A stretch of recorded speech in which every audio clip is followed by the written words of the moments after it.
میں زیادہ وقت لوں اور ان مقررین کے وقت میں کچھ نقصان ہو، سب سے پہلے میں ہمارے برادر محترم جناب محمد نجیب بقالی حفظہ اللہ سے گزارش کروں گا کہ وہ اپنے خیالات کا اظہار فرمائیں گے۔ ان کا عنوان ہے سلفیت کا تعارف۔ سلفیت کا تعارف وہ پیش کریں گے، ان کا تعارف میں پیش کر دیتا ہوں۔ محمد نجیب بقالی حفظہ اللہ، اور انہوں نے یہ بھی کہا تھا کہ میرے تعارف کے لیے آپ ایک جملہ کہہ سکتے ہیں کہ تعارف کی ضرورت نہیں ہے، اور یہ سچائی بھی ہے کہ ہم اس شہر میں ہی نہیں بلکہ پورے مہاراشٹر میں جہاں جہاں بھی جماعت اہل حدیث قائم ہے تقریباً سارے لوگ آپ کی شخصیت سے واقف ہیں اور جانتے ہیں۔ محمد نجیب بقالی حفظہ اللہ یہ کش بھوج کے رہنے والے ہیں، گجرات سے تعلق ہے ان کا۔ پہلے کسی زمانے میں یہ بریلوی مسلک سے وابستہ تھے اور انہوں نے BCom فرسٹ ایئر کیا تھا اور اس کے بعد بینک میں ملازمت اختیار کر لی تھی۔ 3 سال تک بینک میں ملازم رہے اور پھر اسی دوران کچھ مطالعے کا شوق ہوا تو کتابیں پڑھتے رہے۔ اسی دوران انہوں نے حنفی مسلک تبلیغی جماعت کا بھی مطالعہ کیا اور بریلویت سے توبہ کی، اور اس کے بعد حنفی مسلک میں بھی رہے اور احادیث کا مطالعہ کرتے رہے۔ ہوا یہ کہ ایک مرتبہ ایک حنفی عالم کی شرح صحیح بخاری کا مطالعہ کر رہے تھے۔ صحیح بخاری کا مطالعے کے دوران انہوں نے مسائل میں ایک جگہ یہ دیکھا کہ صف بندی کے تعلق سے کچھ حدیثیں ہیں۔ نعمان بن بشیر رضی اللہ تعالیٰ عنہ کی ایک روایت ہے جس میں اللہ کے رسول صلی اللہ علیہ وسلم نے جو صف بندی کی تاکید فرمائی ہے، اس میں یہ تذکرہ ملتا ہے۔ انہوں نے کہا کہ ہم لوگ اللہ کے رسول صلی اللہ علیہ وسلم کے کہنے کے بعد ایک دوسرے سے مل کر کھڑے رہتے تھے، ہر شخص کا پاؤں قدم سے قدم اور کندھے سے کندھا ملا ہوا رہتا تھا۔ اس طریقے سے ہم لوگ ایک دوسرے سے مل کر کھڑے ہوتے تھے۔ یہ حدیث صحیح بخاری میں تھی۔ وہ کہتے ہیں کہ جب میں نے یہ حدیث پڑھی اور اس حدیث کی جب شرح پڑھی تو شرح میں ایک حنفی عالم کی شرح تھی، انہوں نے لکھا کہ چونکہ اللہ کے رسول صلی اللہ علیہ وسلم نے یہ فرمایا ہے اور یہ حدیث میں ہے، لیکن امام ابو حنیفہ کا مسلک یہ ہے کہ مصلی کے درمیان 4 انگشت کا فاصلہ ہونا چاہیے۔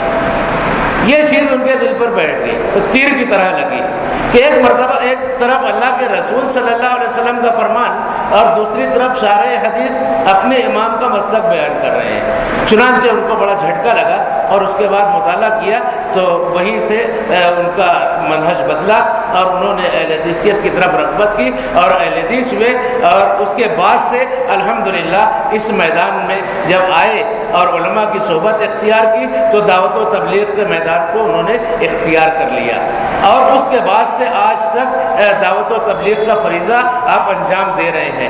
مہاراشٹر ہی نہیں بلکہ پورے ہندوستان میں کہوں گا تو مبالغہ نہیں ہوگا کہ آج بنگلور، کلکتہ، حیدرآباد اور نہ جانے کہاں کہاں سے آپ کو بلایا جاتا ہے اور تقریریں کرتے ہیں۔ اللہ رب العزت کی توفیق ہے، وہ اس کی عنایت ہے، اللہ تعالیٰ نے کچھ صلاحیتوں سے نوازا ہے، وہ تقریریں کرتے ہیں اور لوگ اس سے فائدہ بھی اٹھاتے ہیں۔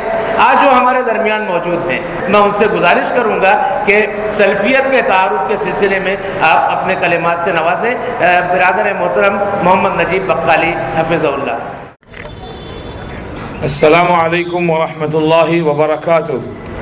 ان الحمد للہ نحمده ونستعینه ونستغفره ونعوذ باللہ من شرور انفسنا ومن سیئات اعمالنا، من يهده الله فلا مضل له ومن يضلل فلا هادي له، واشهد ان لا اله الا الله وحده لا شريك له، واشهد ان محمدا عبده ورسوله۔ يا ايها الذين امنوا اتقوا الله حق تقاته ولا تموتن الا وانتم مسلمون۔ يا ايها الناس اتقوا ربكم الذي خلقكم من نفس واحدة وخلق منها زوجها وبث منهما رجالا كثيرا ونساء واتقوا الله الذي تساءلون به والارحام ان الله كان عليكم رقيبا۔ آپ تمام بھائیوں کا آج کے اس پروگرام کی اس نشست میں خیر مقدم ہے۔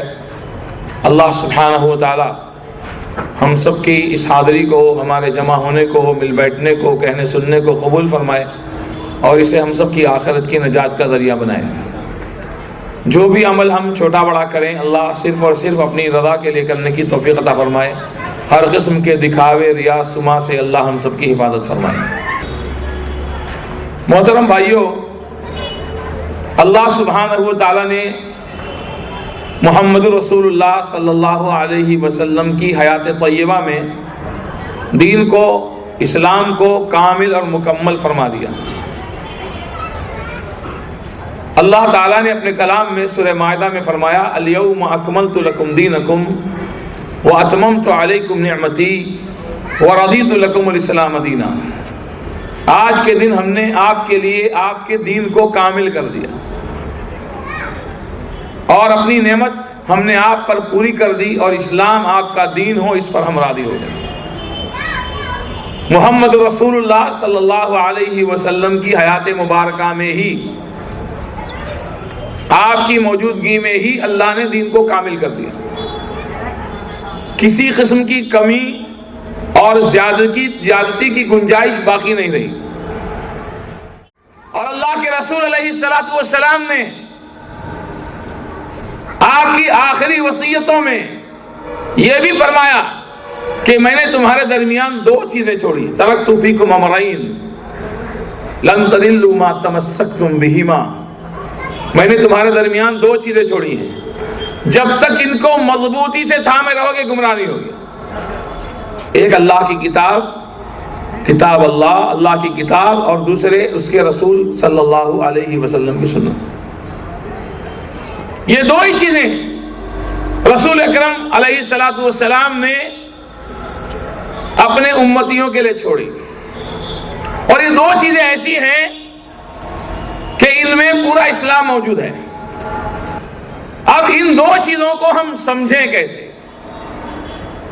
دنیا میں اکثر جماعتیں یہ کہہ رہی ہیں کہ ہماری دلیل قرآن ہے، ہماری دلیل حدیث ہے، ہماری دلیل کتاب ہے، ہماری دلیل سنت ہے۔ اس کے باوجود بھی قرآن و حدیث، کتاب و سنت کے علاوہ بہت ساری چیزوں کو لوگوں نے دین مان لیا ہے۔